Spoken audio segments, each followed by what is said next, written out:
పెద్దబ్బాయి Abid Bhushan acting career విషయంలో మీ అభిప్రాయం ఏంటి?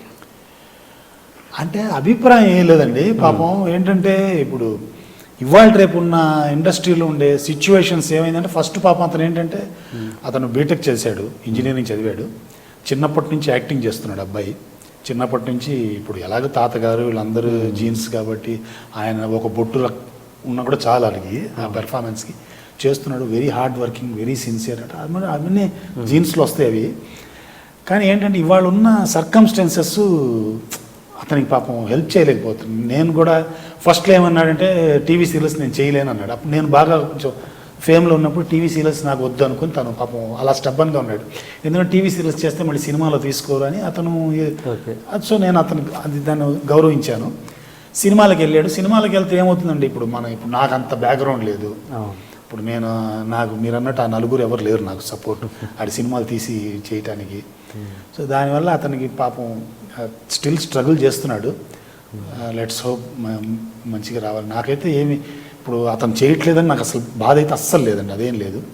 బట్ ఈ స్ట్రగ్లింగ్, కష్టపడుతున్నాడు, చేస్తున్నాడు. మధ్యలో ఒకసారి తను కూడా ఫ్రస్ట్రేట్ అయిపోయి టీవీ సీరియల్స్ చేద్దామని ఈటీవీలో సీరియల్ కూడా చేశాడు.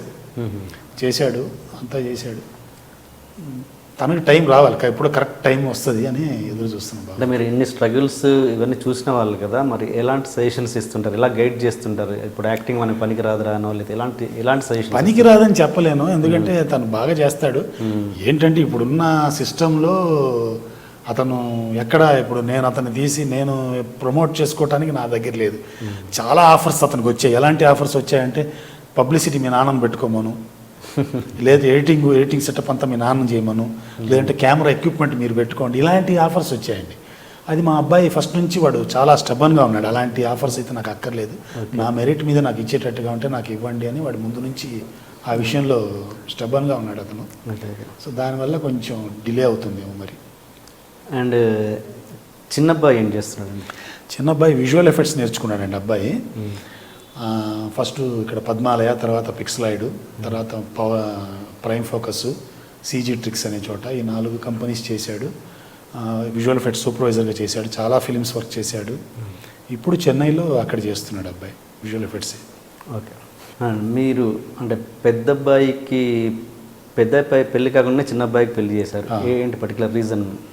అంటే నేను చేసింది కదా అది. వాళ్ళే పెద్ద అబ్బాయి ఏంటంటే నాకు కెరీర్ ఇదయ్యే వరకు నేను చేసుకోను అని ఏదో అతను అలాగా ఇది చేసి కూర్చున్నాడు. అంటే అతను ఏంటంటే బర్డన్ కాకూడదు, మళ్ళీ మా నాన్నకి ఎందుకు బర్డన్ అవ్వని అతను ఇంటెన్షన్ ఉందేమో మరి. అలా ఉండి అతను చేసుకోలేదు. ఈలోపు వీడు పాపం అనవసరంగా వీడు బలైపోతున్నాడు కదా అని మా మిస్సెస్ ఏదో చూసి ఒక అమ్మాయిని చూసి ఆ అబ్బాయి మా చిన్నోడికి పెళ్లి చేసేసింది అనమాట. అది నటులు నాగభూషణం గారి కూతురు భువన గారు, మీరేమో ముస్లిం, తనేమో హిందూ. ఎలా కుదిరింది మీ లవ్ స్టోరీ అసలు? అంటే లవ్ స్టోరీ కుదరటానికి ముఖ్యమైన కారణం మా బావమరిది నేను క్లాస్మేట్స్. సురేంద్రను నేను క్లాస్మేట్స్. సో నేను రోజు వాళ్ళ ఇంటికి వెళ్ళి వాడిని పికప్ చేసుకొని ట్యూషన్కి వెళ్ళటం రావటం ఇది ఉంటుండేది అనమాట. సో అలా అది మేజర్గా లింక్ అంటే మా బావమరిది సురేంద్ర. ఓకే. సో వాళ్ళ ఇంటికి వెళ్ళి వస్తుండేవాడిని. అప్పుడు ఈ అమ్మాయిని చూసేవాడిని. ఈ అమ్మాయి ఏదో చాలా పద్ధతిగా లంగా ఓణి వేసుకొని బాగానే ఉండేది.